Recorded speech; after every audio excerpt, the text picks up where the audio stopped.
Beautiful place, isn't it? The San Francisco Bay Area. Whoever first decided to settle here must have been a poet. And if everybody in this world was as smart as he thinks he is, why, this would be the most populated community on earth. Thank the good Lord, the world is full of dumbbells. Here in our little colony, you know, we got only the best. We have poets, artists, philosophers. How's it going, George? Good morning, Captain. Hi, Captain. What you got there? Oh, this is a block of driftwood. We're going to do a little whittling. Artist, George is, you know. He paints nudes. In plain talk, naked women. Most men, when they go out to paint nudes, they hop out and grab themselves a naked model. Not George. That's his own wife who's posing for him. That's his own legal wife. Kind of hard to figure out that kind of reasoning. Are you talking to me, sir? No, I'm not talking to you. Ever since that movie show, Tom Jones, people think other people are looking out and talking to them. Why should I talk to him? Oh, this is a fine place to live. I used to own this boat when she was in service. When I sold it to the professor 6 years back, I didn't lose a home. I gained a family. Ahoy, Dina! Ahoy, Captain. That's the professor's wife, Dina. She's as pretty as the sunset. Keeps us all on an even keel, too. Him, me, and the 2 kids. Leaf is his name. You know, the famous poet, Professor Leaf. He teaches over at the university. Now, all the folks around...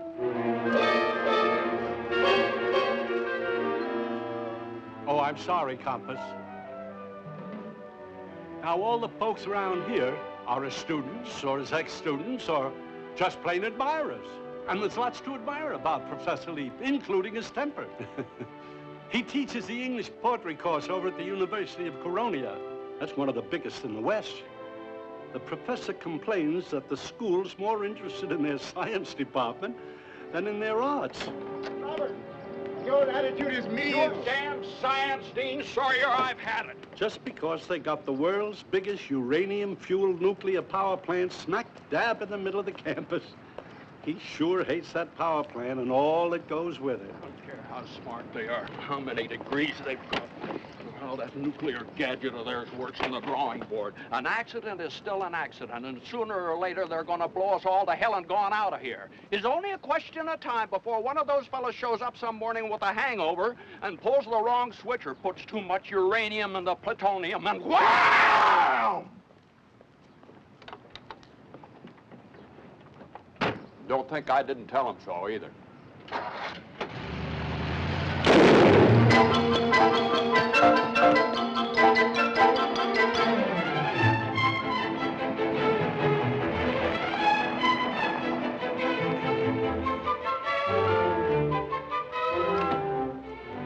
What's wrong, Professor? If I were President of the United States, you know the first law I proposed to Congress? No, sir, I don't, and that's a fact.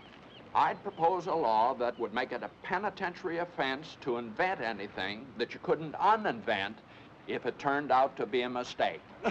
Well, I'll drink to that one, Professor. Robert? Oh. Robert, don't tell me you resigned again. No, dear, I did not resign again. Well, what are you doing bringing home all your books again? Well, there was a faculty meeting, dear. Worst memory in California. Captain, if you must talk to yourself, go someplace else and talk. You're always talking to yourself. Darling, tell me what happened. Well, I'm positive I didn't resign, Vina. I admit that I started to. I even put it down on a piece of paper, but I didn't... Darling, you didn't get into a fight, did you? I certainly did not get into a fight. I simply told the man that we didn't intend to let science push the rest of us off the sidewalk. And if he ever tried to put the squeeze on the English poetry course, I personally make it my business to tear him apart. Well, now, what about your Dylan Thomas lecture? Oh, dang it. What time is it? What? Nearly 6 bells. 6 bells. What's that in a Well, clock? that's 3 o'clock, darling. You've just got time to make it. Wouldn't it be faster by car?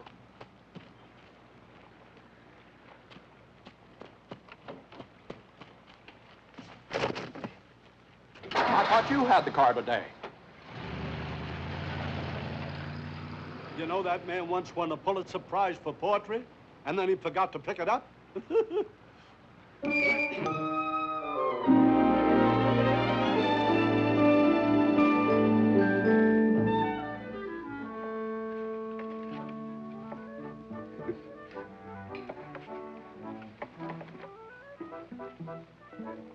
No matter how many crises the professor has during the day, when evening gets here, he finds solace in music. Everybody around here loves the Leafs family concerts.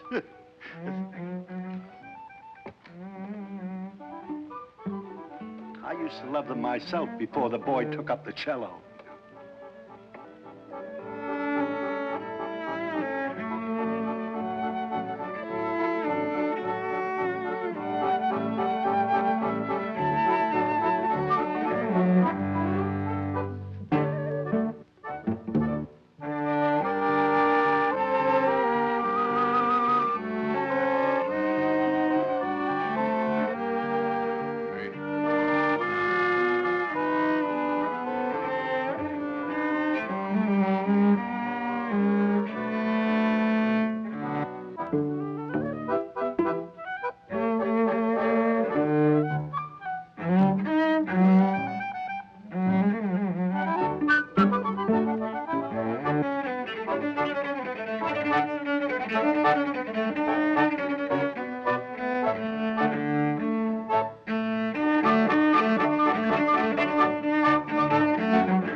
That was very good, Raz.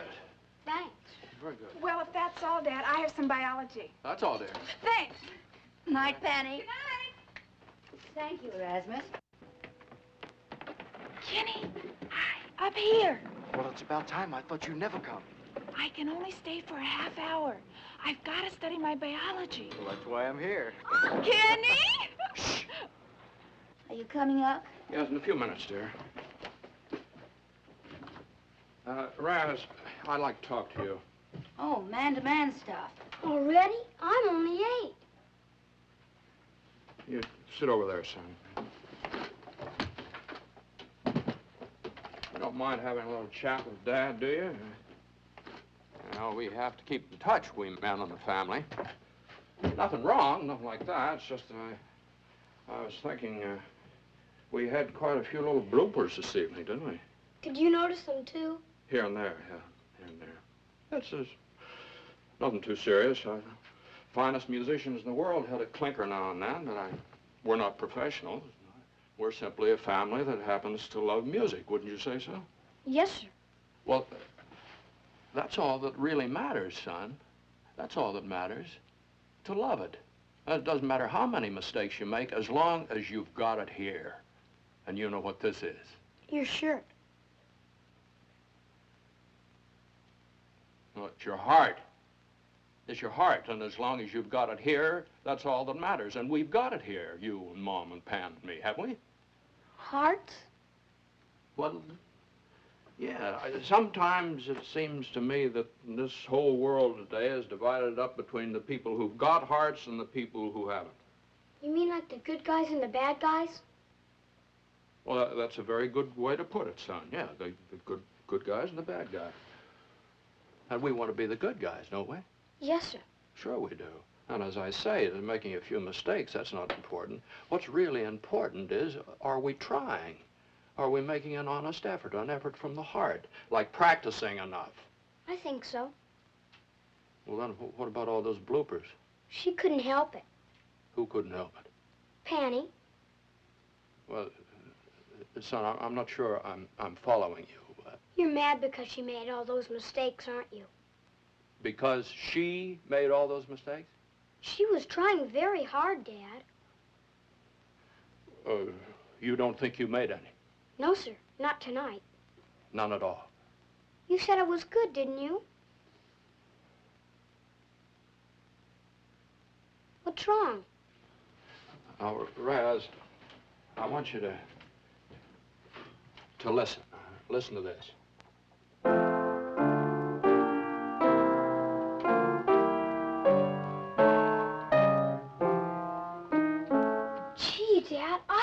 you could play the piano? What was that? My Country 'Tis of Thee. What did you think of the way I played it? Oh, that was great, Dad. That was just super. Thanks a lot. Well, it's about time for bed, isn't it, son? Yes, sir. Don't say anything to Penny about it, will you, Daddy? She tries so hard. I won't say a word. Won't say a word. Good night, Daddy. Good night, son. Whoops, I nearly forgot my Jell-O.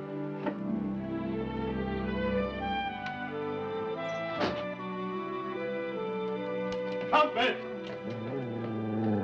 Trumpet! I spilled my pipe on him. I gotta get me a fireproof dog. Trumpet! Trumpet!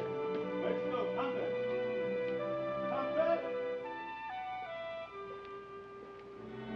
Honey, what I want you to do tomorrow morning, I want you to go into town and buy Erasmus some paints and brushes and canvas. What's this? I just found out what's wrong with his cello playing. He's tone deaf. Oh, no. Well, either that or he just naturally likes the bad notes better than the good ones. Darling, I'm sorry. No, but we're not going to give up on this thing. Just a wonderful little boy we've got there, a really outstanding little fella. Now, if we can just find out what he's outstanding at, and if it isn't music, maybe it's art. Supposing it isn't art. All right, then we'll try literature as soon as he learns how to spell. If it's not literature, we could try architecture. Sure. And philosophy. Sure. And flamenco dancing. Sure. Now, this is no joke, honey. And besides, we're not going to make the same mistake with Raz that we did with Penny. Just give up. Oh, naturally not. Penny was only a little girl. What? Well, you don't catch a father taking the same trouble with his daughter, heaven forbid. But if it's his son, the work. Well, what are you talking about? I couldn't love Penny anymore if she were my own daughter. And whose prey do you think she is? No, I didn't mean that. You've never shown that concern about her. Well, in other ways I have. And besides, how are you going to make an artist out of a girl who in the 3rd grade decided to make it her sole aim in life to marry a millionaire? You know she's only kidding. Oh, no, I'm not. We're not talking to you. You just show me a millionaire and you'll see whether I'm kidding or not. This is Cornelius Vanderbilt calling. I'd like to talk to Miss Pandora Leaf regarding matrimony. You keep out of this, George. Yeah, George, put some clothes on your wife and go to bed. Okay. I'm sorry I said that about Penny. I know she didn't mean it. I hope you didn't mean it about Erasmus either. He's so little, darling, and so sweet. Do we have to push him just yet? Now, look, honey, I never did pretend to know anything about girls, but you're talking about boys. Now, that's something else again. I happen to have been one myself, and I'm telling you that this is exactly the age to lend him a hand in his development. You see, this little mind of his is just awakening, and all around life is calling, and it tries to answer, but it can't because it's bewildered and confused. This is that magical moment of childish innocence when he just doesn't yet know what he wants. I would like to kiss you good night. I love you very truly, Erasmus.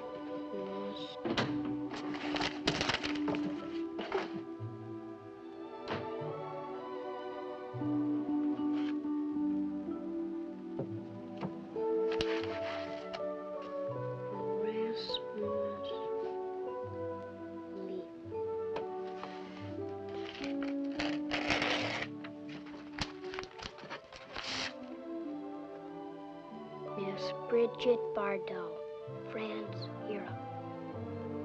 You mark my words, 5 years from now, there'll be nothing on this campus but scientists. Nothing but scientists as far as the eye can see. As far as the eye can see. and all that old-fashioned jazz that used to clutter up a college like literature and philosophy and art. Forget it! Forget it! It'll be as dead as the minuet. And instead of studying man and his dreams of beauty, everybody will be working on a machine that smokes Virginia hams electronically, or makes a hen lay eggs like a machine gun. Boom, boom, boom, boom, boom, like a machine gun. And then maybe there's a great big whopper, a machine that does so much, so fast, that it automatically throws 1 million men out of work by this afternoon at 5 o'clock. This afternoon at 5. Personally, I don't want to fly from San Francisco to New York in an hour with my stomach hung up over Denver someplace. I don't want to do that. You tell him, Prof. I don't want to do that. But what's going to happen to us 5 years from today? Huh? What? I said, what about us 5 years from now? Well, if you mean by us, the crackpots that think that a sonnet by Shakespeare is worth more than 500 scientists sitting around on the moon wondering how they're going to get home, I guess we'll just stay here until they're all up there, and then we'll resume where sanity left off. I guess that's what's going to happen to us.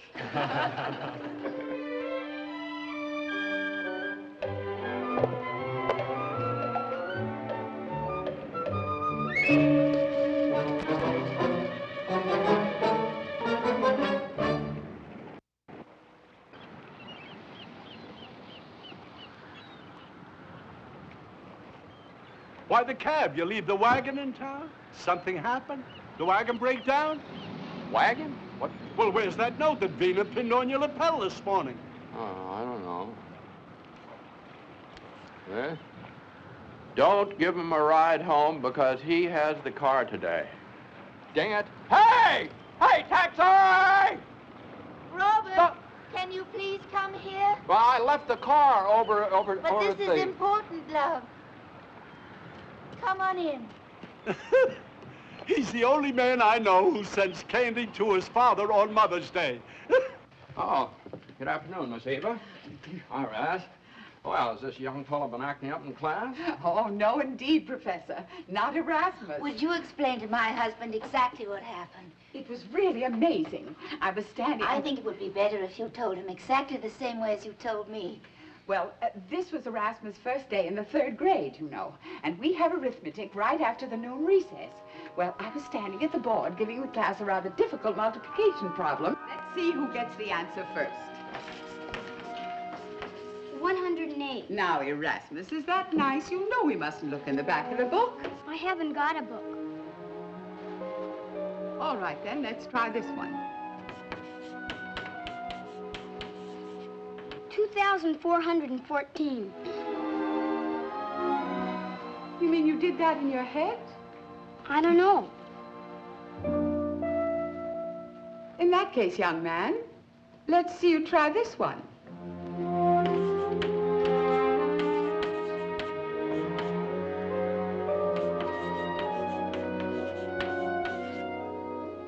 $353,853,640.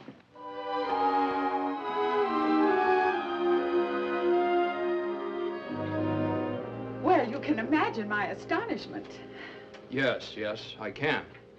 Without the faintest shadow of a doubt, he's a true prodigy, a true mathematical prodigy. Uh-huh. Well, I thought you and Mrs. Leaf would like to know at once. That was most thoughtful of you. I'd better hurry now if I'm to catch Dean Sawyer before he leaves. You don't mean you're going to tell him? And oh, will he be happy. Miss Eva, yes? I wonder, do you think we could keep this a secret? You don't mean from Dean Sawyer, do you? Well, yeah, if just for a little while we study the situation. Now, as you know better than anybody else, this could have a very important bearing on the whole of the rest of his life. Now, if we could feel free to come to you for advice from time to time, wouldn't you? Must. And you're quite right. It's the child we've got to think of first, not the mathematician. Yes, that's right, exactly. And I knew you'd understand, and we appreciate this very much. My lips are sealed. Thank you, Miss Eva. Bye now. Bye. Bye, Miss Eva.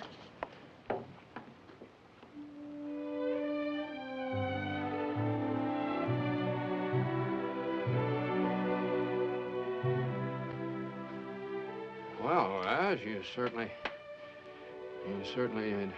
What is it? Is it some sort of a trick or something? No, sir. Well, then how'd you do it? I don't know. Some sort of a trick, because I couldn't multiply. Even Mom, she couldn't. How much is 1,726 times 8,726? 15,061,076. Is that right? Oh, that's pretty good, Raz. But I want to tell you something. I don't want you to do it anymore. Because if they find out about this, do you know what they're going to say? No, sir. They'll say, there goes that Erasmus Leaf. He's a mathematician. Gosh. And we don't want that, do we? No, sir. Of course not. Of course we don't. So we'll just keep this our own little closely guarded family secret, huh? That's a boy.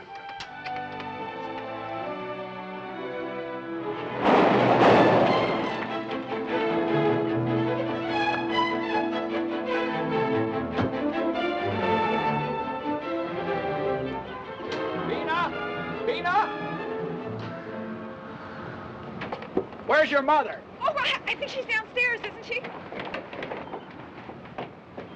What are you doing? Nothing. Well, don't do it so close together. Thank you, sir. Bina!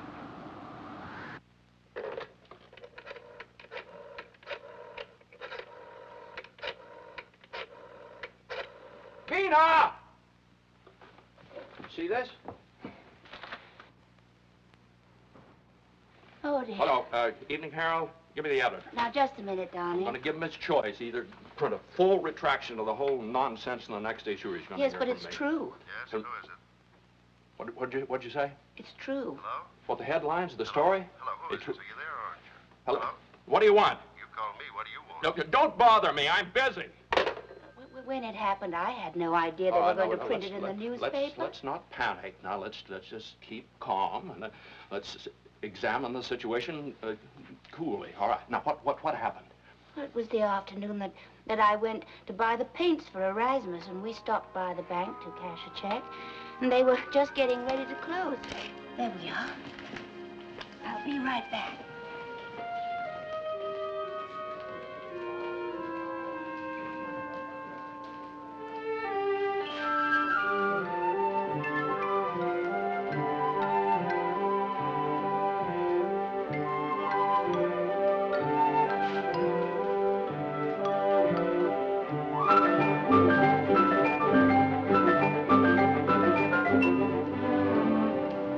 Good afternoon, young man. This is wrong. The statement? It's $1,012 too much. Well, I'll just have to fire our bookkeeper, won't I, young man? Yes, sir. All set. Off we go. Your son was just pointing out that our balance is in error. Oh, well, then that's quite possible. $1,012 too much. I'd advise you to call the attention of your manager to that. I am the manager, Mrs. Leaf. If Erasmus found a mistake... Mrs. Leaf, if housewives kept their checkbooks as well balanced, we in banking would have very... We're not discussing housewives' balances, Mr. Manager. We're discussing yours. And if my son says that you're in error, there's a very strong possibility that you are in error. My dear lady, I don't know how bankers in England operate, but here in America we have... In England, my dear sir, the bankers are acutely aware of the fact that the young people of today are the banking customers of tomorrow. And they make every effort to instill confidence both in their management and in their arithmetic.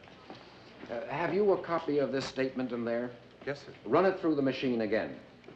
Yes, sir. It's in the bottom bunch of numbers. Fortunately, Mrs. Leaf, we are in a position to give you a prompt and exact tabulation of these figures, which I trust will instill you and Erasmus with the confidence you obviously had in the Bayshore National Bank when you opened your account at this branch. Excuse me. Can we go now, Mom? Don't you want to wait and see if you're right?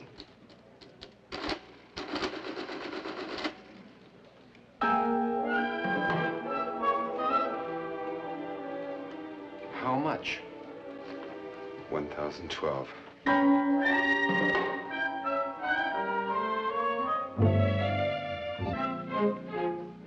It was 1,012. kid. That poor, spooky little kid.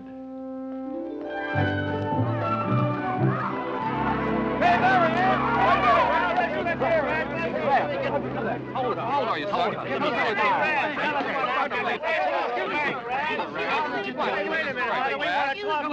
Tell us what happened. Wait a minute.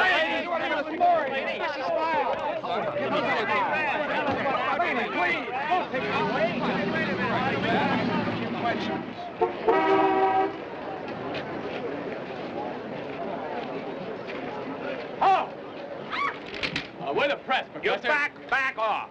We want to see Erasmus. Well, you're not going to. My son's only 8 years old, and that's entirely too young to be mixed up in all this publicity. Your son is new. And we want to see him. Well, I've told you that you're not going to see him. Come on, Professor. We just want to talk to the kid. Now, look, I'm through talking, and the first one of you that tries to board this vessel is going to have to answer to this. You got a license for that gun? I not only have a license to this gun, but as commanding officer of this boat, registry number 592777, it's my duty to use this gun for the defense of my ship against pirates and against anybody that tries to board this ship illegally. Now, come on, get out of there. Now, cut it out, you nut. Now, come on, Professor. We just want to talk. Go on, beat it. The safety's on. No? Darling, there's a call from New York. Will you take it? All right, but you fellas, I warn you not to make any sudden move. This friend of mine's a hysteric. I'll take care of him.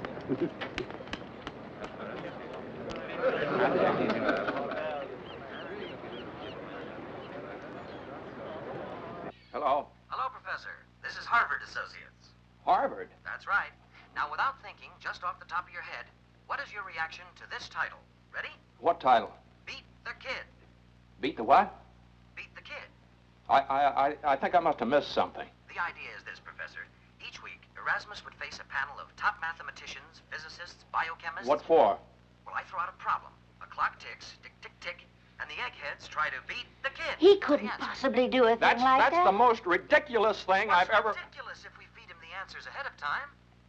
Say, did you say Harvard? That's right. Edgar Harvard. I package TV shows. Why, you... Scoundrel. A fellow like that ought to be taken out. Exactly. Daggone that safety. Huh?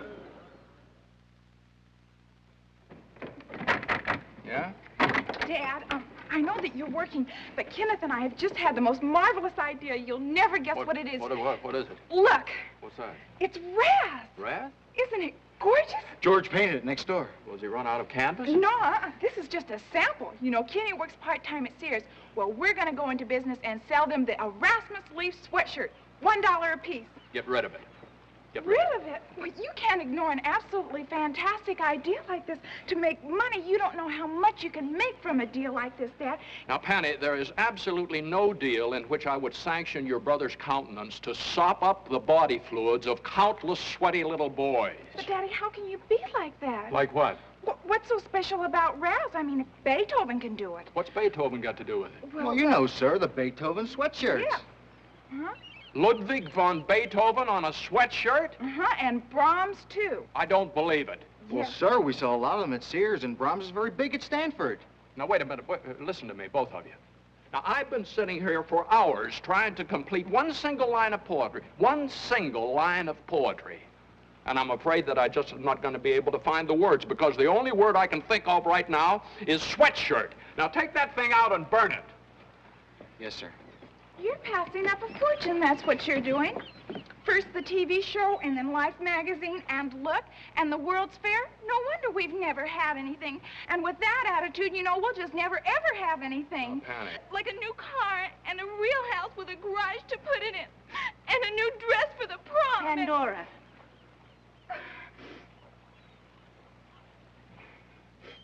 I'm sorry, Penny. I'm really keenly sorry if you feel I've failed to provide for my family. Daddy, I do love you, but you're just so darn square. Is the whole world going mad? It always has been, darling. It's just that you've never noticed it. Raising kids is such a darn hard business. It's a shame that just anybody is allowed to do it. You know, they ought to have a license for the job, like plumbers and teachers.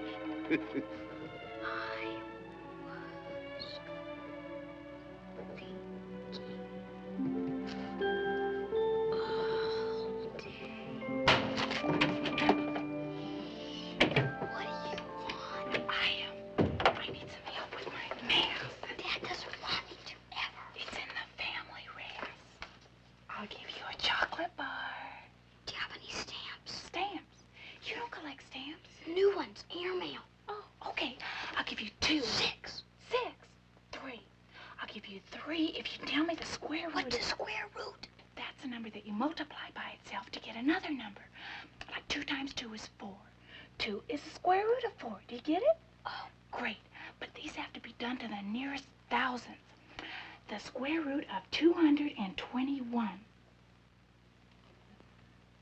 14,866,000. Oh, you beautiful. Don't do that to me.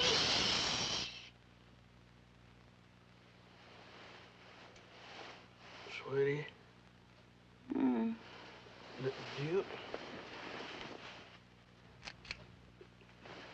do you think a psychiatrist would do anything for Raz?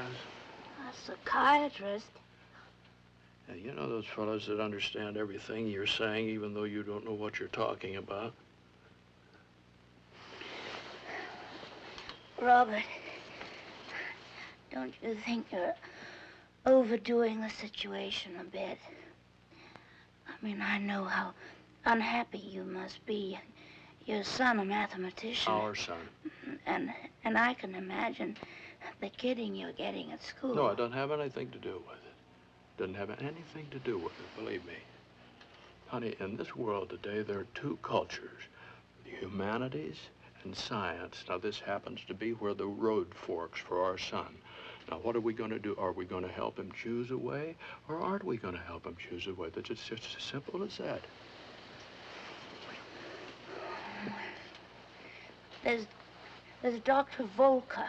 Oh, well, he's a nut. Why? Well, he just looks like one. All the really good ones do. Do you want me to call him? I think maybe you better. I think maybe you better call.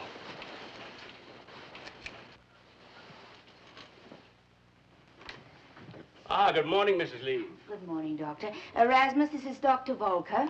Good morning, Erasmus. Good morning. Now, I'm going to leave you both alone so that you can talk about things together. What things? You just leave that up to the doctor and lie on the couch. Oh, no, not with children. Never on the couch. Never. Well, you just tell the doctor whatever he wants to know, and I'll be right outside waiting for you. Thank you, Mrs. Lee. Please sit down, young man. So, you are interested in numbers? No, sir. But your mother said so on the telephone. Mathematics? Calculations? What are you interested in, then? Bridget Bardot. What did you say? Bridget Bardot. You better lie on the couch.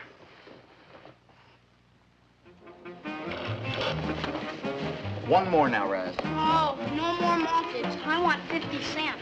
A half a buck. Don't be greedy. Give him a quarter. Here. 5 for a buck. Deal? Deal. Okay, now pay close attention. An elevator in a 60-story building makes the following trips, starting from the first floor. Up 20 floors, down 4. Up 8, down 3. Down 17, up 10. Down 1, up 5. Up 11, down 22. Where is the elevator now? 7th floor. Good. Okay, next one. What kind of a kid is that? Why, haven't you heard about my brother? Oh, Raz here's our answer to IBM, a human computer. All you have to do is drop the jazz in the slot and bingo. Listen, ready? Okay. If a Pilgrim father had bought a bond worth $1 the day he landed at Plymouth Rock, and if that bond bore compound interest at 5% per year, how much would that $1 bond be worth today? Huh? Well, he has to know when that was. Oh, December 16th, 1620. $18,532,311.42. Say, that's a very useful kid. You ever try him on anything practical? Like what? Well, if you have nothing better to do later, I have an idea that might present a point or two of interest for both of us. Good. Okay, next. A gallon of certain varnish covers 225 square foot of surface with 2 coatings.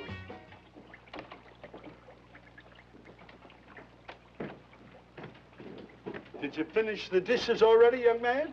Penny's taking my turn. Oh, you switch weeks, huh? No, but she'll do anything for money.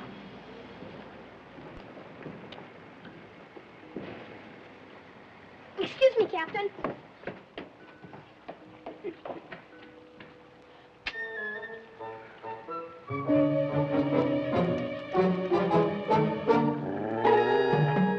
You ready? Yeah, ready. How you doing, Raz? This is Orville. Remember him? Hi. Hi, kid. How are you? Oh, man. Here you go. Okay, shoot. Go ahead. Yeah. Well, in the first race, it's 6 furlongs. The purse is $2,000 for 3-year-olds.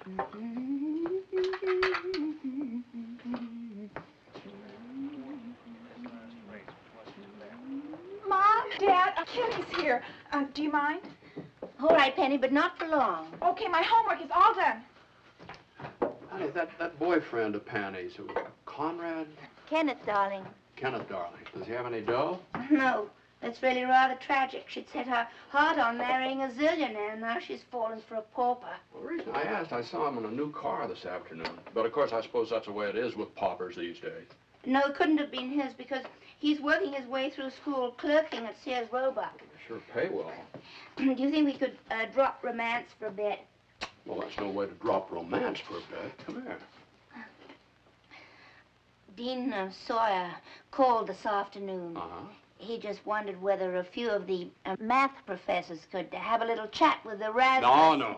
No. Well, I said yes. Not a chance. Do you realize what this means? I do. They're going to stick him into that experimental school of theirs, the one where they train the little junior exploders to be tomorrow's big exploders. Now, just get on the telephone and tell them you've made a mistake. Robert, does it ever occur to you that Erasmus is half mine? No, but that's the wrong attitude. And I don't mind telling you that I'm going to let them test my heart. Well, they're not going to touch my hat. If my son is exceptional in some way, I want to find out all I can It's the about wrong way it. to be exceptional. Well, for you, maybe. But speaking for myself, I'd rather be the mother of a good mathematician than a lousy artist. Oh, well, now, that's just not fair, Vina. Now, he's just starting out in his artwork. How can you possibly tell? Well, I can. The first thing he painted was the American flag. I'd like you to see it. He's colorblind. He's colorblind. First he's tone deaf, now he's colorblind. What next? So now you want to marry Miss Bardot, hmm? Yes, sir. Why? I love her. I see. More than anybody else in the whole world. Tell me, my boy, you hate your mother? Oh, no, sir. You love her. Yes, sir. You want to marry her? No, sir. Why not? She's pretty too, isn't she? Yes, sir, but she's already married. Aha! You hate your father! No, sir, but I don't want to marry him either. That's sensible.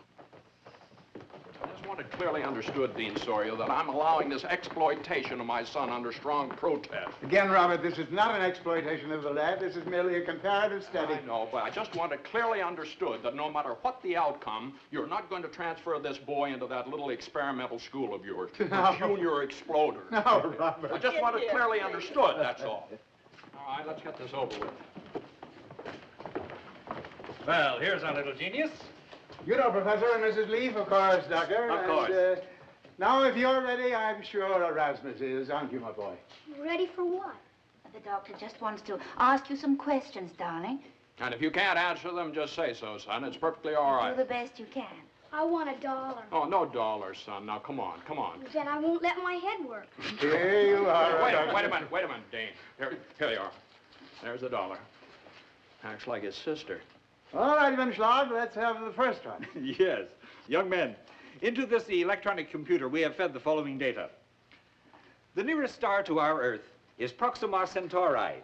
It takes 4 years and 3 months for light from the star to reach us here. And light travels at the speed of 186,000 miles a second. Now then, when Dr. Gold activates the machine, it will tell us how long it will take a space rocket traveling at the speed of 22,000 miles an hour to reach that star. Can you give us the answer, Erasmus?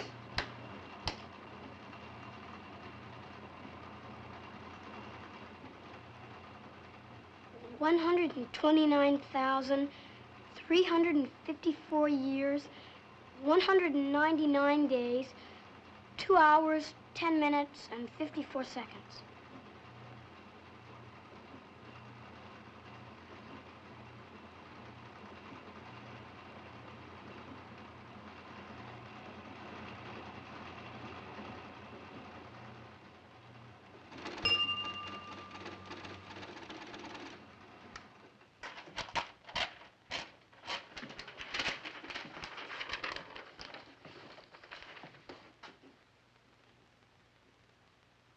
Why, the boy is absolutely right, sir.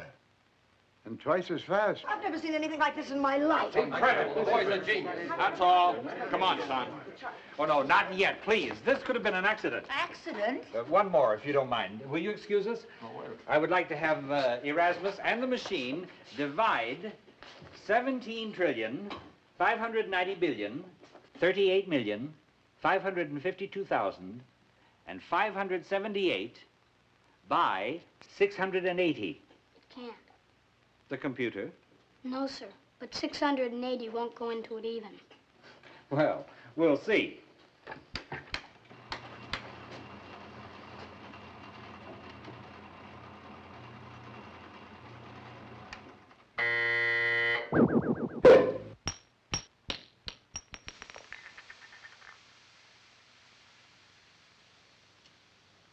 How in the world did you...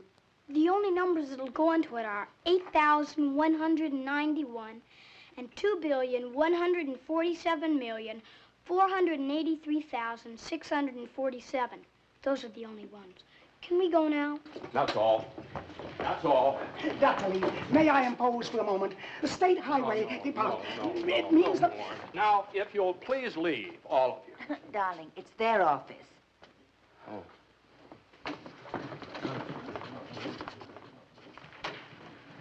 I got your summons, Dean Sawyer. Obviously. Professor Leaf, this is Lieutenant Rink of the... Oh, no, you don't. Oh, no. Now, no offense, Lieutenant, but I've taken this stand for the protection of my son. And Defense Department or no... Lieutenant Rink is not with the Department of Defense. You can call me irresponsible, call me an old fossil, downright un-American. Will you please be seated and allow us to say something? Now, would you sit down here, all of you, the whole crowd of you.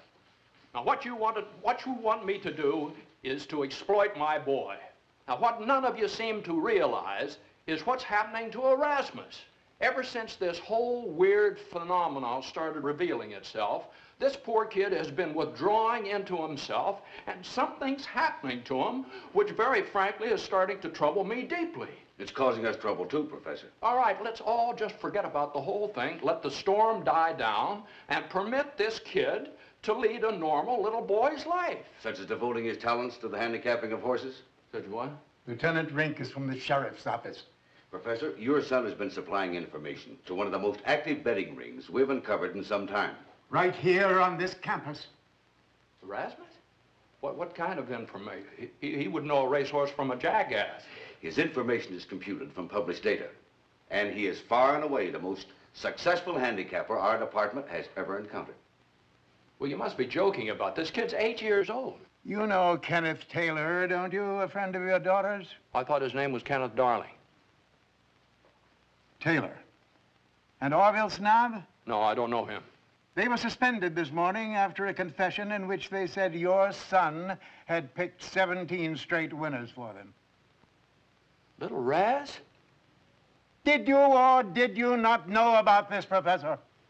Are you accusing me of using my own son as a toot? Toot? Well, isn't that what you call it, racetrack toot? Tout. So after all these years, well, this is the last straw. Here, give me a piece of paper. Now, look, Robert. I'll show you. Robert, you know, one of these days, I'm going to accept one of your resignations. And you're going to accept this one. And if I ever set foot on this campus again, I hope somebody shoots me. That's all. Robert, please, excuse me, sir. Robert, you don't mean this. This is final. This time it's final.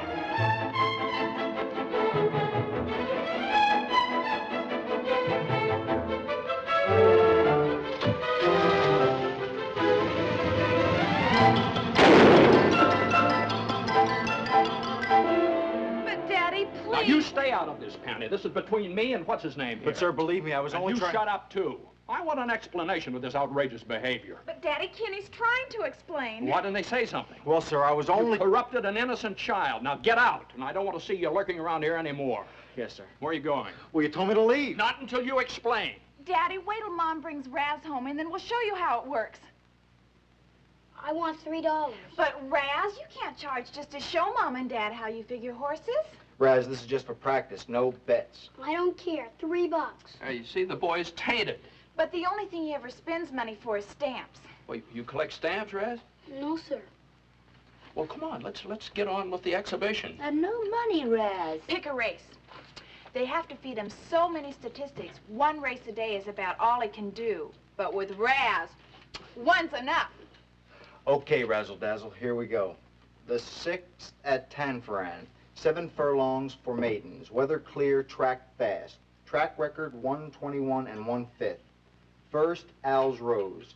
Last time out at the distance, third by 2 lengths in a time of 1:28. Second, Vesuvian. Last time out at the distance... The turn, it's Al's Rose on the inside between horses with Vesuvian and Aplodon. Sister Milva! It's Vesuvian and Aplodon, neck and neck. Where is she, Vesuvian Kish? is moving up and Aplodon is pulling away from Al's Rose. Oh, I'll die. I'll just Al's simply Rose perish. drops back as Crown Me moves in behind Aplodon. Now it's Crown Me and Aplodon with Vesuvian. And now on the outside, the long shot 5 horse is making a move into the home stretch. It's... Come on, Sister Melba. Sister Melba passing Carry Some Home. Sister Melba and Al's Rose with Tip Up the favorite still trailing. Past the grandstand, it's Vesuvian fighting off Sister Melba. Come on, and as Sister they make the Melba! line to finish under the whip, there goes Sister Melba. And she wins it by a head. What did I tell you? Raz hasn't missed yet. Good old Raz! Let's hear what she paid. Sister Melba paid $58.20 to win, $24.80 to place, and $16 to show.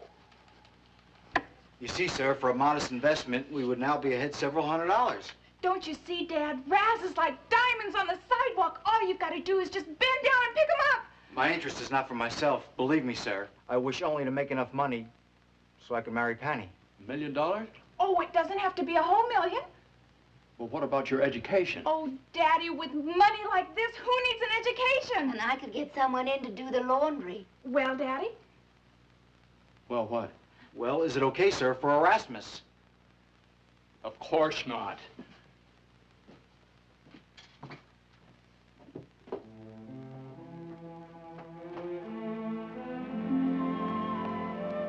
Robert, what's wrong with it?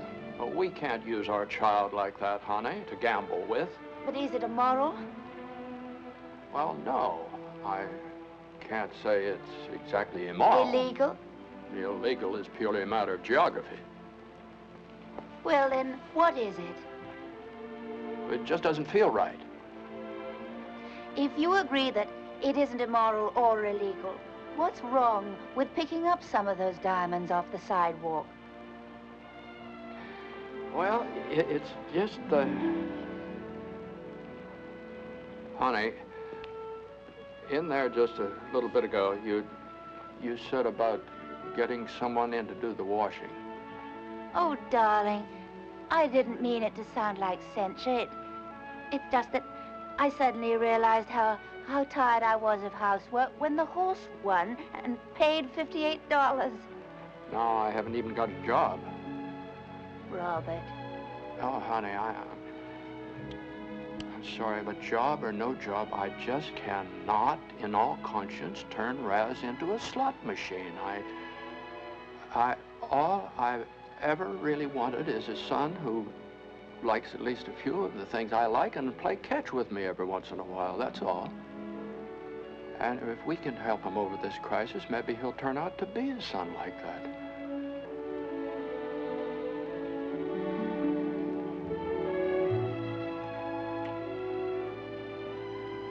I'll go and start the dinner. Vina, Yes? are you concerned? I mean, about my making the resignation final? When I married that tall, skinny Rhodes Scholar, I never expected champagne suppers every night. I have ways of preparing spaghetti that I haven't even tried yet.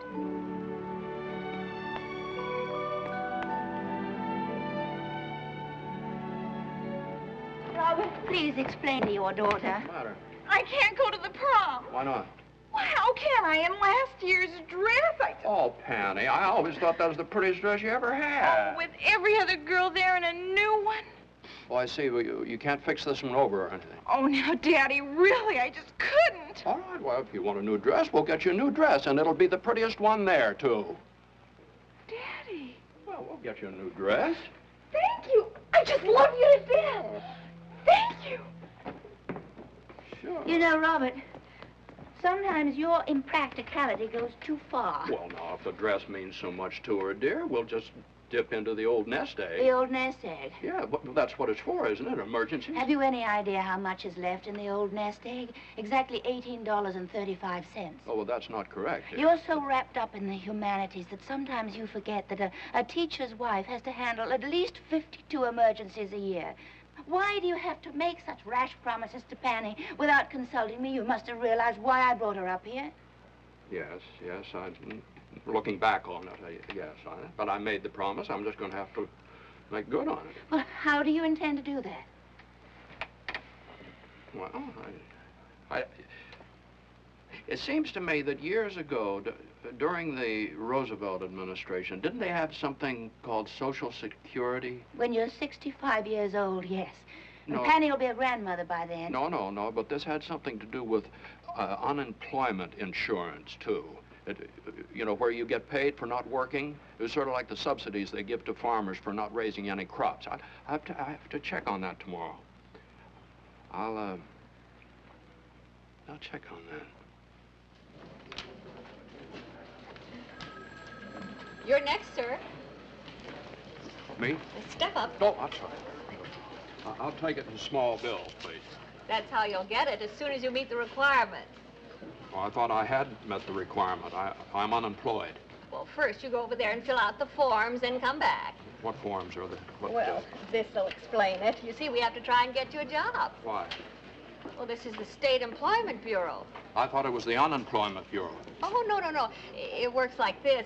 You're unemployed, and we try and get your job. No, but I've had a job. Now I'm here to get my money. What kind of work you do anyway? I'm a poet. Oh, boy. This morning so far, I've had an oyster opener, a balloonist, a circus fat lady who claims she went on a diet and lost her job, but now I got me a poet. Well, I am a poet. My name's Robert Leaf. Here.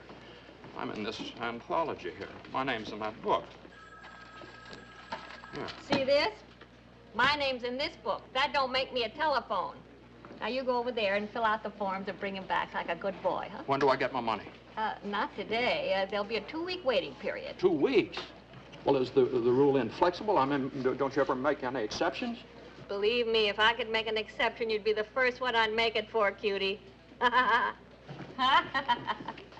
Thank you.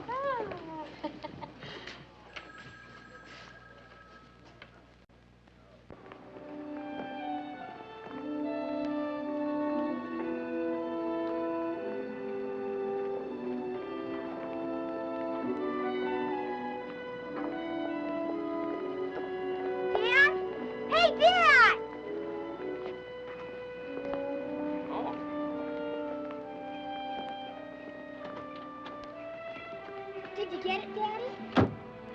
No, that woman back there with a funny twitch in her eyes, she said I had to wait 2 weeks. Oh. You see, son, the government never waits to take your money, but they sure waltz you around before they give some of it back. I've got some money. Poor Pammy, now she's expecting that dress on Friday. Could I help you, Dad? Well, you mean quitting Dr. Volger? Oh, no, you don't have to worry about that. He can wait to be paid. I mean to buy Penny's dress. I've got some money. Where'd you find that? I saved it up from doing problems. Here, you can buy Penny's dress with it.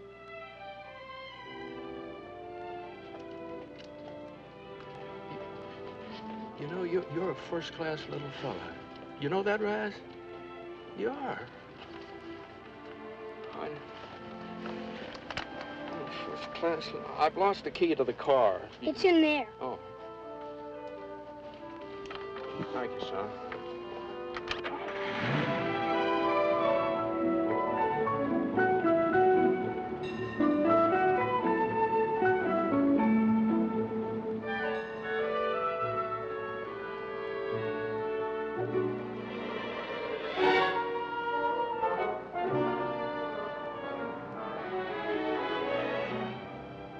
Oh, Miss Moran, this gentleman would like to see a dress. Would you help him, please? Yes, certainly. Oh, what would you like? Well, we'd like to buy a dress for this young man's sister. Well, now, how old is the young lady? Well, let's see. Penny is, 18. She is? You're in the right department. Did you have anything special in mind? Yes, we'd like something pretty. Something with sort of something pretty. Of course. But what type of dress? For school? Or party? A party. It's the school prom. We have several attractive styles in prom dresses. What size is she? Well, now, Penny is about there, wouldn't you say, son? About? Is she slender or buxom? Could you suggest approximately? She's skinny. Well, no, she's not skinny. Well, she's not buxom. No, she's not buxom, but Penny is a sort of a darn good-looking young lady. Penny? Why don't I just show you some things for your selection? And if we pick the wrong size, she can exchange it herself. Oh, well, that'd be fine. That's a good idea. Oh, you do that. Now, if you'll have a seat, I'll be right with you. All right, thank you.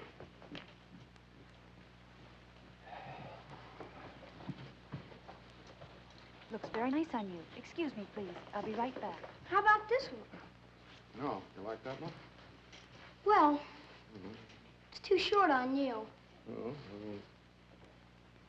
we're shopping. I see. I don't know, son.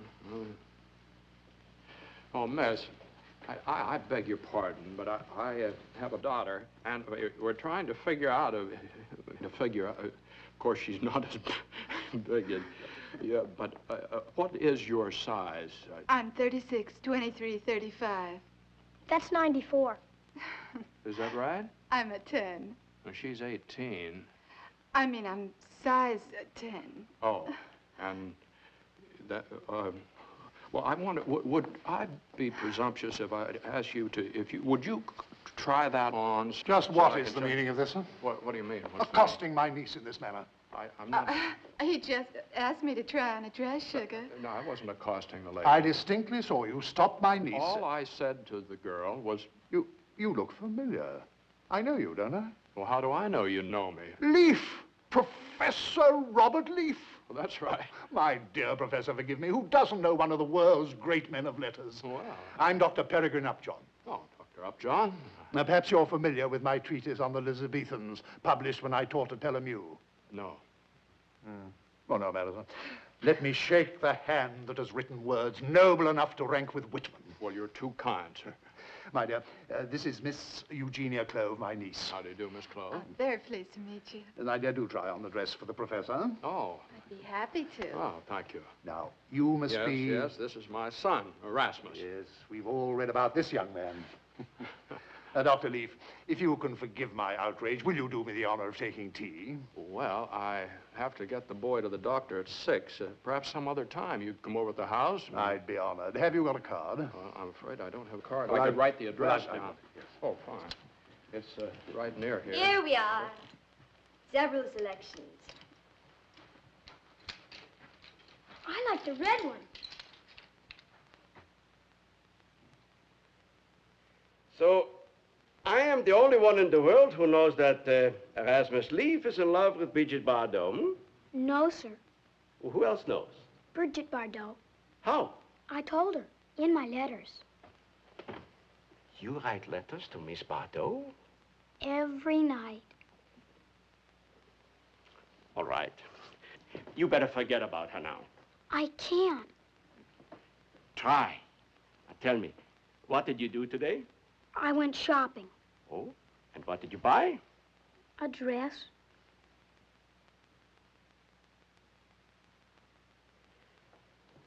You better wait out here. Snell!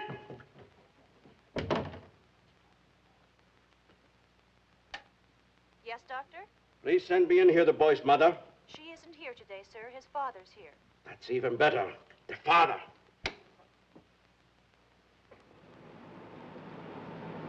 Bridget Bardot.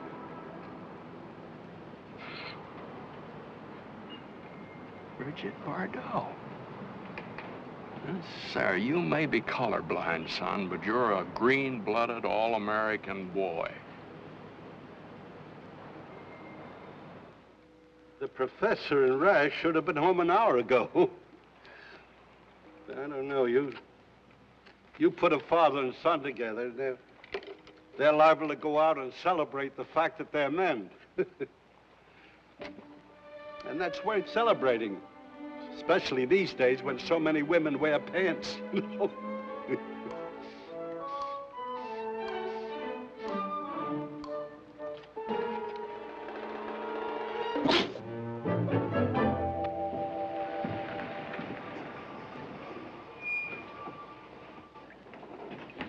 Daddy! Oh, you marvelous, precious man. I just adore you, Daddy. Is this it? My dress? Yeah, you can thank your brother for it, Pat. Thank you, Raz. Thank you. Hey, how'd you know? Well, Dr. Upjohn told me. The slender birch in which the linnet nests is a promise made in quiet splendor. Heard above the drums of thunder, for silence is the shriek of life. Well, thank you, sir. Ah, my dear Leaf, much must be granted to the man whose soul and spirit united to give birth to those lines. Oh. You know, there's a music in your gentle husband's work that's to be found nowhere else in American poetry. I'm very kind, sir. You're very kind. He's simply been showering you with praise, Robert. The moment we parted company, Professor, I realized that fate had destined us to meet. Oh? Would you like some tea, darling? And then Dr. Upjohn can explain what we've been discussing. He's in the same position that you're in. You mean you're out of work? Precisely. The Elizabethan section at Pelham University was felled by an enlargement of the science department for experimental work on the anti-missile program. Is that so? I thought it was different in the East. Well, worse, sir, if anything. In one New England university, I'm informed, the entire fine arts department is now housed in a room over a local drugstore. Isn't that right? Lena, it's exactly what I've been saying all along. Yes, dear. The human race unquestionably is headed right back for the caves and the treetops. Unquestionably. Unless, sir, you accept my alternative and we fight back. Well, fight back how? Through a resistance movement, Professor. A counter-campaign. To be specific, through a Leaf Foundation. Well, what do you mean, a Leaf Well, Foundation? Dr. Upjohn proposes a foundation dedicated exclusively to the arts and humanities, giving scholarships. Hundreds upon thousands of scholarships. A veritable army, sir. You see? Uh-huh. Well, that's a very interesting idea, Doctor. Very interesting sort of call to action. Yes, and very flattering for me, too. Of course, who's going to pick up the check? We would, sir. The foundation. With what? Erasmus, darling. The boy's astonishing talents can be harnessed for the welfare of generations to come. Oh, how? Now, you admitted that it wasn't immoral and that it can be done perfectly legally. Racehorse picking? Racehorse picking? Lena, I've told you that I am absolutely put my foot down on anything. What is it?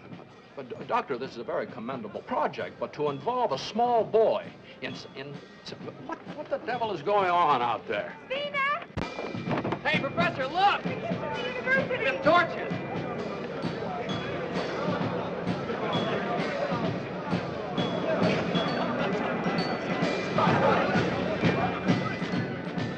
Looks like we already have an army, Doctor. There he is. Come on, guys. Come on, let's go.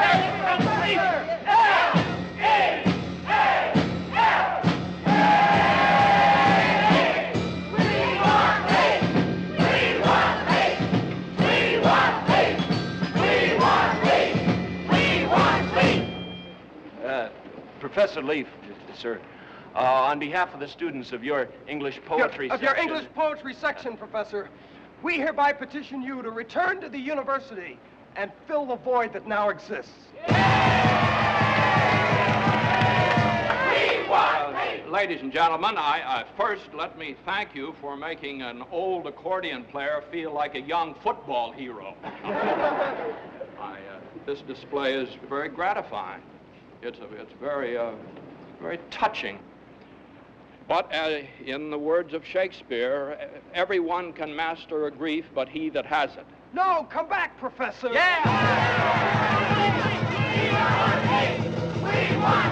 No, I naturally would enjoy returning to the campus. I just here as I look into your eager faces, I somehow see hundreds and hundreds and hundreds of other young people not as fortunate as you, and dang it, I don't know what to say. As a matter of fact, ladies and gentlemen, I have just been asked to participate in a project, and I suddenly realize I just can't reject it. In association with Dr. Peregrine Upjohn here, we are about to establish a foundation which will provide scholarships in the arts and the humanities for deserving students who can't otherwise pay their way through college.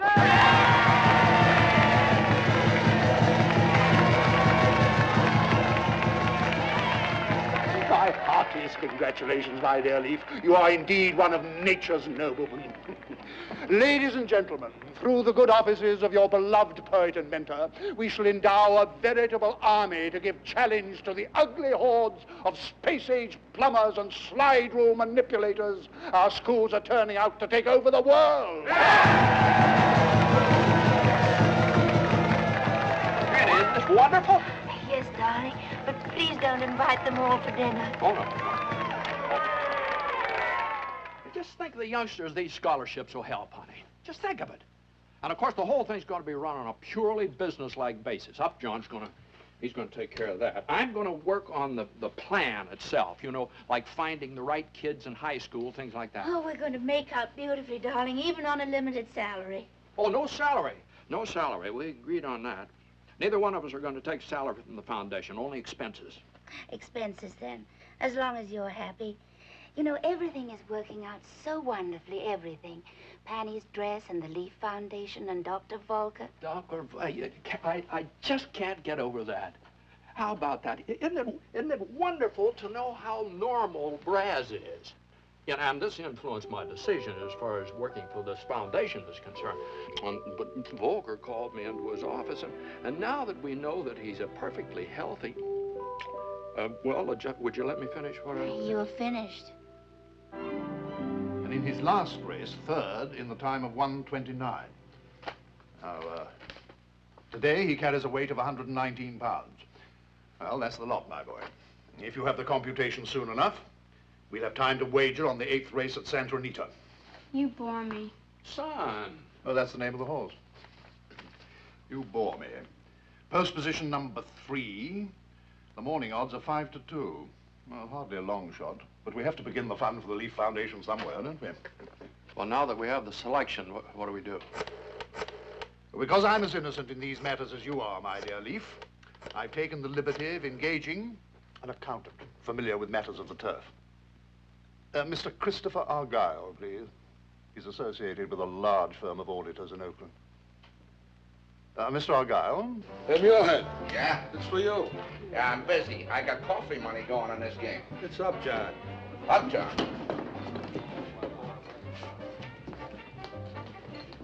Yeah, Johnny? Mr. Argyle, I wonder if you'd be kind enough to place a wager on a horse in the 8th race at Santa Anita this afternoon. Well, my credit ain't good for more than 2 finiffs, you know, Johnny boy. Thank you, sir. A $10 bet is an excellent beginning. After all, the Ford Foundation started humbly enough with just old Henry and a monkey wrench. I did. You're there, huh? Okay, Doctor, what's the name of the beast? You bore me. You bore me. 10 on the nose. I'll move on it right now. Thank you, Mr. Argyle. Right, Doctor.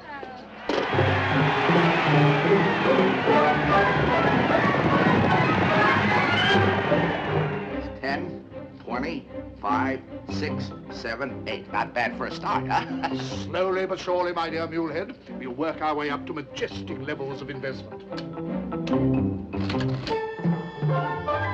Town clown.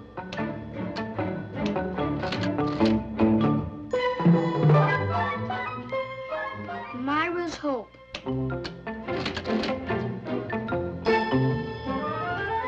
Abladon.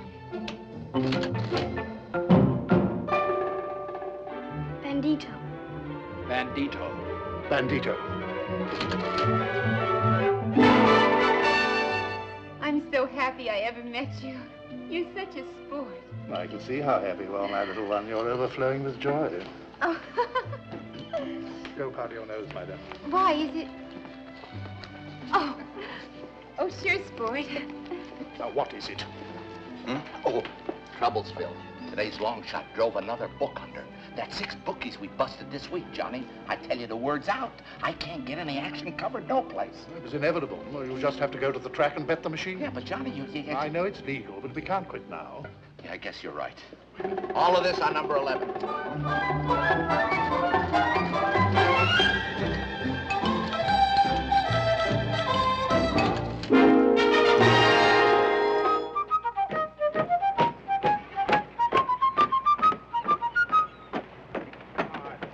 Let's have a round of applause for the captain. Hey, Captain!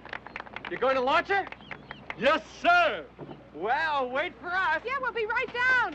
Terry, you put something on now. Oh, Professor, I'm covered. Compass, come on. Come on. Let's go.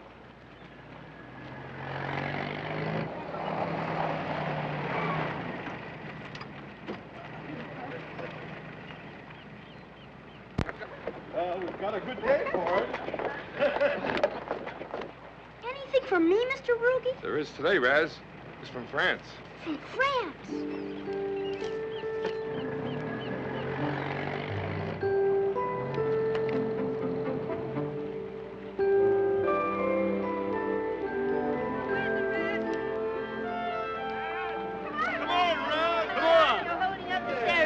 That's a fine thing a master designing the ship before it's even launched. Dad, can I see you? No, now this is a great moment for the captain. You are hereby appointed master of the good ship Pacific Pride. What are you waiting for, boy? Here, into the drink with her. Here, give it to me. I'll show you. Now, she's launched. There she goes.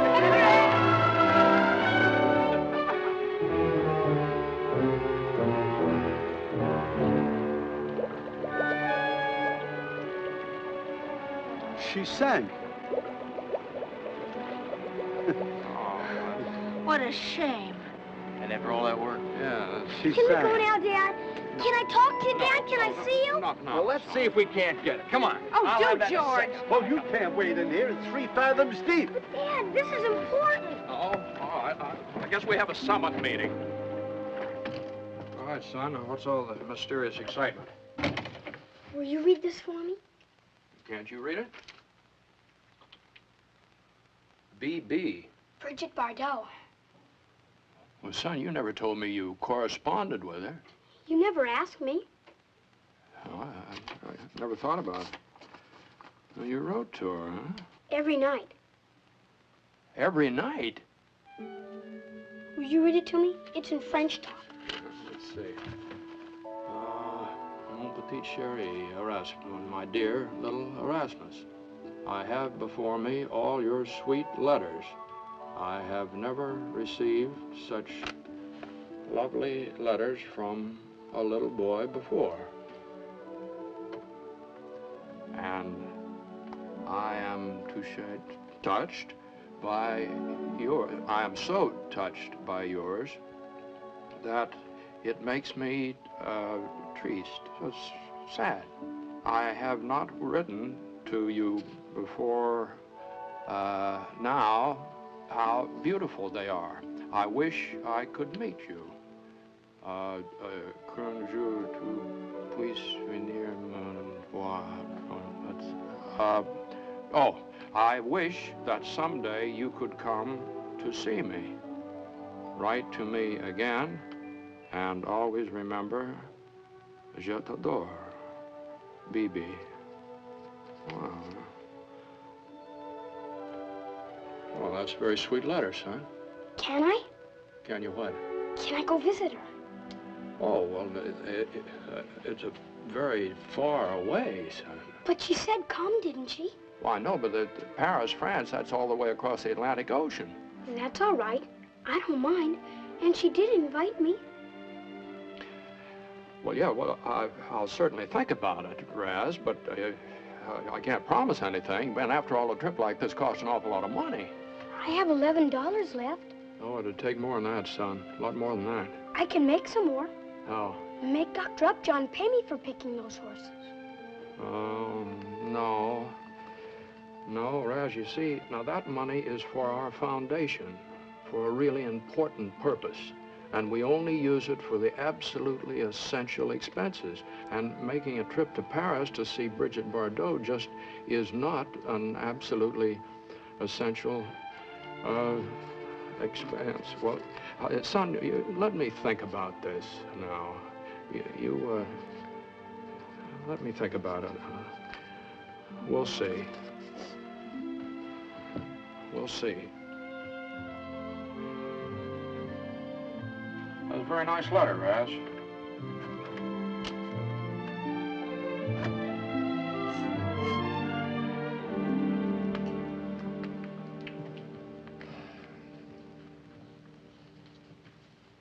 Now, come now, lad. We haven't all day, you know. Raz, come on now, come on. I'm thinking. What are you thinking about? Brigitte Bardot. What race is she in? No, this is the actress.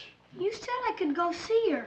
We've got work to do, young man. This is no time to skip off to the movies. He's not talking about the movies. You promised. No, son, I didn't promise. I said we'd see. Now, see here. We've got only half an hour to make the feature race.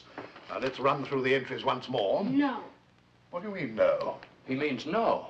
When he says no, he means no. Well, does this mean he's not going to select today's horse? Not until I go see her. See who? Brigitte Bardot. I told you, this boy has an invitation to go to Paris to see Miss Brigitte Bardot. This is utter nonsense, Leaf. A young kid of 10 years old. I'm 8. Well, if you want to be 10, you'd better pick a horse, young man. Now, wait a minute here, Upjohn. Now, if you're going to take that kind of an attitude, you're asking for a lot more trouble than you may be able to handle. Now, what's gotten into you, Robert? I'd like to know what's gotten into you. Well, my dear colleague, we've a great deal of money involved here, and Mr. Argyle is waiting for a horse. And that's another thing. I'd like to meet Mr. Argyle one of these days. I'd like to meet Brigitte Bardot. Well, maybe we will, son. Maybe we just will. Come on. Where are you going? Come on. I'm going home. And I'm going to find some way to get this boy to Paris.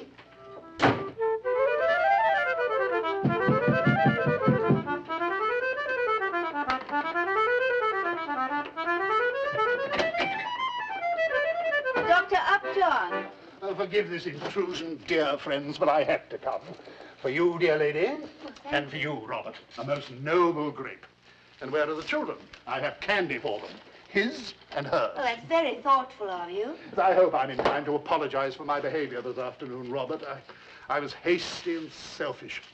But after thinking it over, I realize how important it is that Erasmus keep his rendezvous with Miss Bardot. So by all means... Well, just a moment, Doctor. Are you suggesting that Erasmus goes to Paris? I am indeed. But, Robert, you can't give in to a child's whim. Whim? Honey, this is an obsession. For the sake of the foundation, we must pack him off to Paris forthwith. Alone? His father will take him.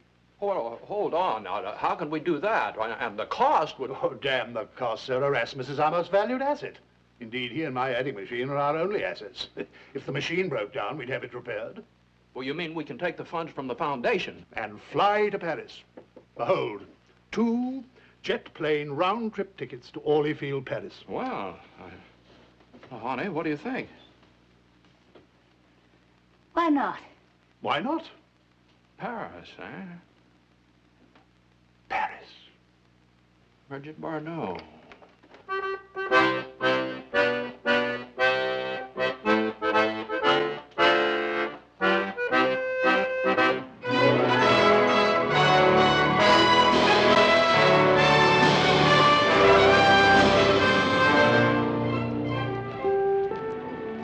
Once more. Enchanté, Mademoiselle Bardot. Pretty good. Taxi, monsieur? Yeah, taxi, wait. Taxi!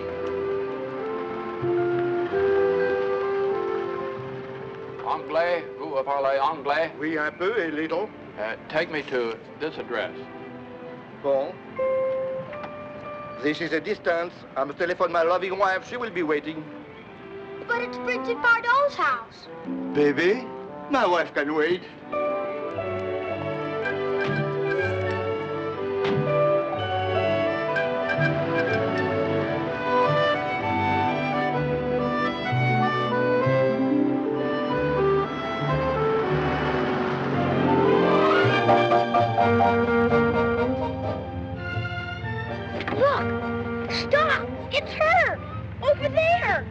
No, monsieur, that is not our baby. In France, many girls try to look like baby.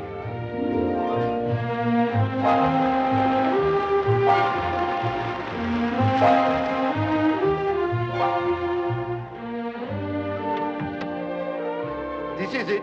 This is the house of Brigitte Bardot.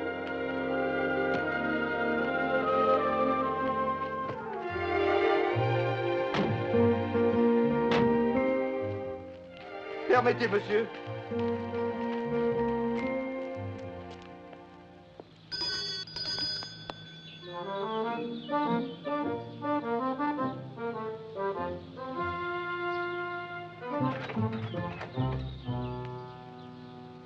Bonjour, je suis Robert Leaf, et voici mon fils Erasmus. You have an appointment? Oui. You have an appointment? Yeah, I have an appointment with Mademoiselle Bardot. My name is Leaf. Ah oui. Entrez, monsieur Leaf. Non, mais c'est absolument... Je vous en prie, laissez-moi la voir, j'ai digéré ça toute ma vie.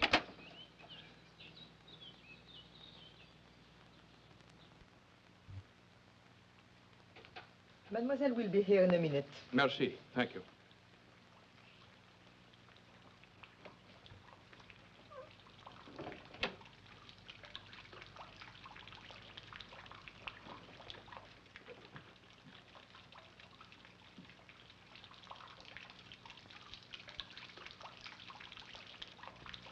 I'm scared, Dad. Oh, now don't worry, son. Everything's going to be fine. Well, look over here.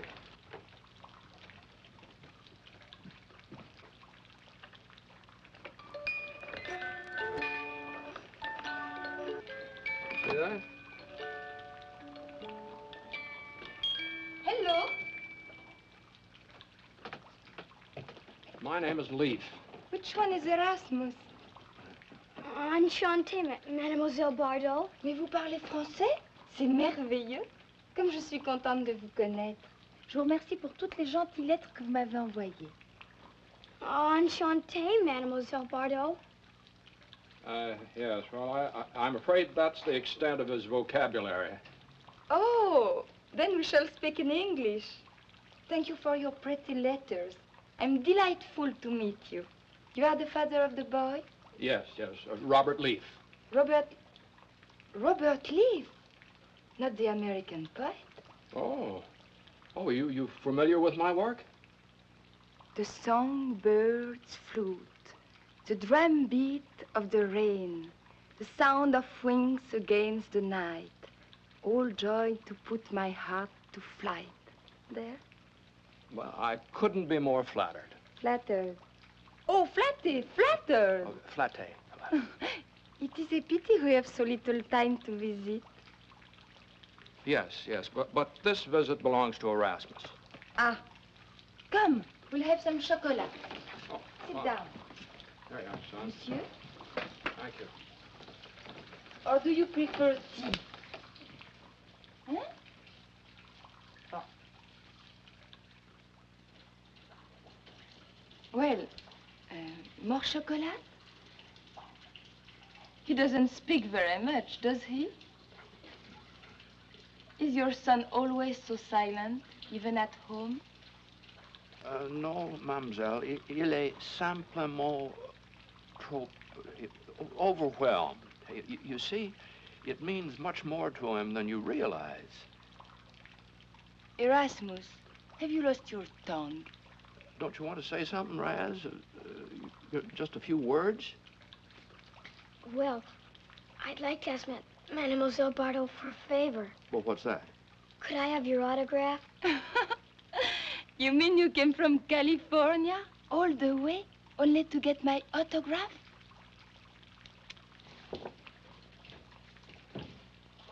I'm sure you can do better than that. I have a new camera. Très jolie. And your papa will make a picture. Oh, Maman. Well, I'm afraid I'm not very good at this sort of thing. Mais c'est très simple. Vous regardez, you look through it there, and you press this button, and we'll say cheese. Okay? Uh-huh. Come on. Why cheese? That's what they say.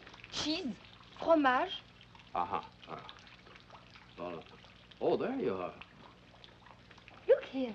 Look at your papa. Oh, well, is everybody ready? Now, Raz, look this way. Look here. All right, now, here we go. 1, 2, 3, fromage. Did you smile? Yes, Miss Bardot. I think so. Good. Maintenant, on va développer la photo. Merci. Il y en a pour 1 minute. Well, now, there, Raz, you'll have a picture of the two of you. You've proved to your friends at school you really made a dream happen out loud. Even if they never believe me, I'll always know it happened. Uh-huh, yeah. This. Yes. There we are. Look. Well, that's amazing. Well, I declare. Well, isn't that... look at Raz. Now I'll take Erasmus to meet Sophie. Excuse, please, us, Papa? Yes. Comes out of this. Where are you taking him? To my bedroom. We'll be back.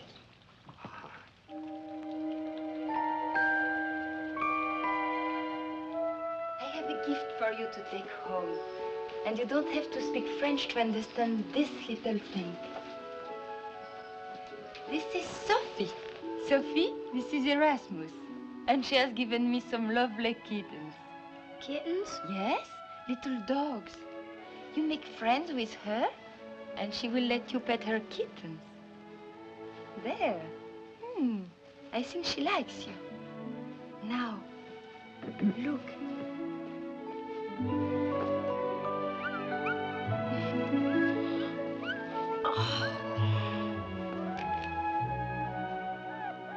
You like it?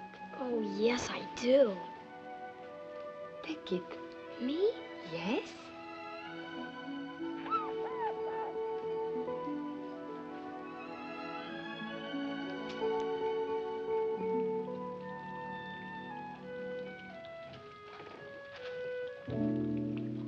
Oh, Dad, look what Miss Bardot wants me to keep. Oh, can I keep him, please? Okay, Papa. Well, yes, it's very nice, of course. Oh, boy, I'm going to call her Bridget. That one, you better call Charles. Well, I guess we've taken up enough of your time, Miss Bardot, and I can't thank you enough for what you've done for my son. Thank you for your poetry. And thank you for what your son has done for me. I hope to visit you someday in California. And you will take me to Disneyland. I've never been there either. He has never been to Disneyland, and he comes to see me. How sweet.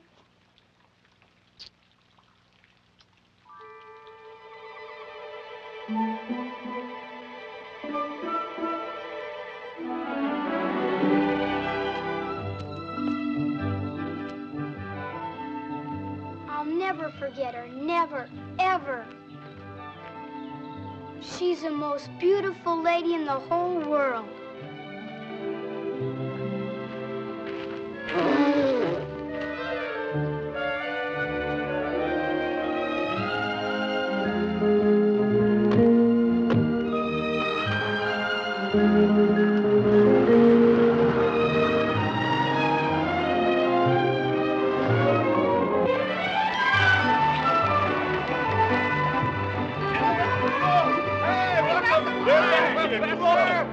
Hello, Professor. George, Terry, look what you gave me. Oh, Brigitte Bardot? He rode all the way from Paris under my coat.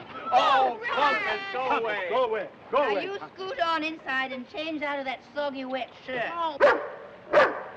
Oh, be quiet, Compass. Here, you take this. Oh.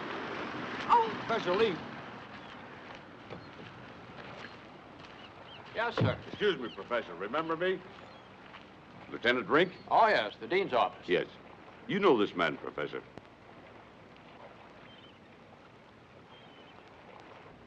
No, I never saw him before. Well, we have him in custody, Professor, and he claims he works for the Robert Lee Foundation. His name's Chris Argyle. Argyle. Oh, yeah, we have an associate named Argyle. Yes, he's an accountant.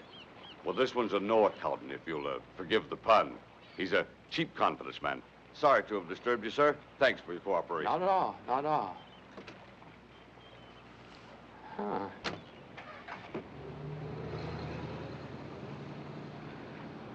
Argyle. Excuse me. Lena, Dr. Upjohn's just been telling me about poor Mr. Argyle. Who? Our auditor. He's worked himself into a nervous collapse. He'll be confined for quite a while. 6 months. At least. And we've decided to take one last crack at this thing. In other words, put the entire fund for the foundation on the biggest long shot that Erasmus can pick out for us. As after the salutary effect of his visit to Miss Bardot, Erasmus appears sharper than ever. Shall we begin now, Robert? Well, not yet, Doctor. Our dinner's almost ready. You'll stay, won't you? I'd be delighted. Your spaghetti is delicious. Thank you. After you, Doctor. And in his last race, first by a head in a time of 1:10. Track clear and fast. Paid $3.30. And that's it. Now, have you got it all, Raz? Well, son, what's the verdict? Which is the most surefire long shot? Come on. Concentrate, Raz. Fromage. Fromage. Fromage? Fromage. Fromage. I don't recall any horse name from cheese. French for cheese, of course. Here it is. Let me see. 6th at Bay Meadows. Well, you're right. The 6th at Bay Meadows, French cheese. Great God in the mountains, a 60-to-1 shot. Oh, Robert, this is the one bet I'm going to enjoy making. I think I'll go out to the racetrack myself this time.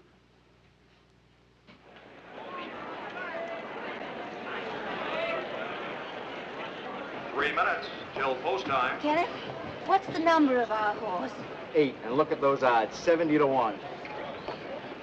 Just wait till the professor and Upjohn start putting their bets down. And watch the odds on that board change. They're changing now. They're going up instead of down. I guess they haven't started to bet yet. If you'll excuse me, I'll go see what's happening. Of course, the odds will drop appreciably, but even at 10 or 12-to-1, we should have done admirably. Start punching tickets on the number 8 horse, my good man, and I'll tell you when to stop. Yes, sir. 1, 2, 3, 4, 5, 6, 7, 8, 9, 10. At 1,000. They started to bet now. Hope they get it all down before the race starts. The odds are changing again.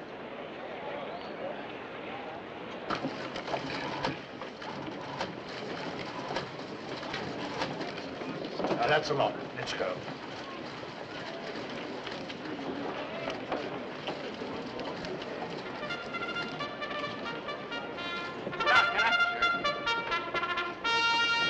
Even at 10-to-1, she'll make us wealthy. There it is, Raz. Here's the horse that's going to make our foundation come true. Oh, you darling, darling French cheese. Huh? That's your horse, dearest. French cheese. Look, now it's 8-to-1. That's not the one I picked. What was that you said? I didn't pick a horse called French cheese. The horses are at the gate. But, Raz, you said fromage. I did? The entire bank grows on it. There they go. American Made, breaking on top, Pink Coat away, second Fox is third, New York, fourth, Aussie's Pal, and Once Too Often. Nearing the far turn, it's Pink Coat on the rail in front of neck, American Made, second length and a half, Fox and New York. At the top of the stretch, it's Pink Coat. In front by a length and a half, American Made second, and from far back and flying, French Cheese. He's fifth, he's fourth, he's third. French cheese! Come on, French cheese! French Cheese is now second. But it's Pink Coat in front by 3/4 of a length. French Cheese on the outside under the whip. It's Pink Coat in front and French Cheese. It's French Cheese on the outside, getting up and winning it on French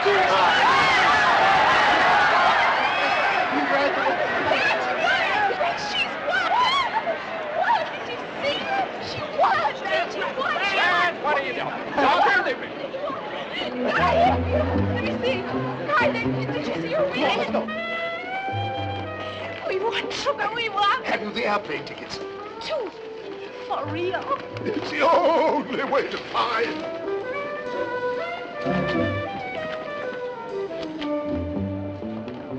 Dang it, where do you collect when you win? On the other side.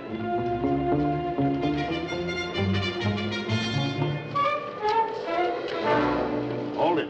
I'll I'd like your name and address, please. How dare you? Get your clammy hooks off me. Treasury Department, Bureau of Internal Revenue. We have to make certain that income is declared. There's nothing to declare. This money belongs to a tax-free institution. Professor's right. This is the property of the Robert Leaf Scholarship Foundation. Thank you very much, Robert. Oh, well, don't thank me, Dean Sawyer. Thank Dr. Upjohn here. It was all his idea. My pleasure, Doctor. How good of you to endow Robert's school so handsomely. Oh, man, the press is here. They want to take some pictures. Just step up here. There. Now, say fromage. Fromage.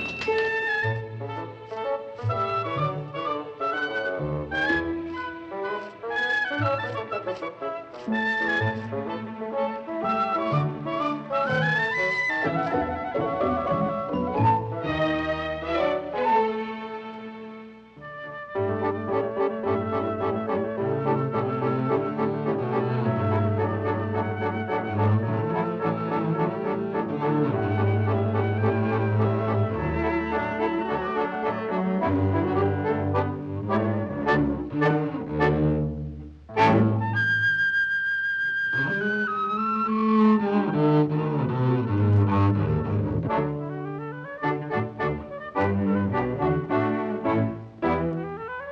you.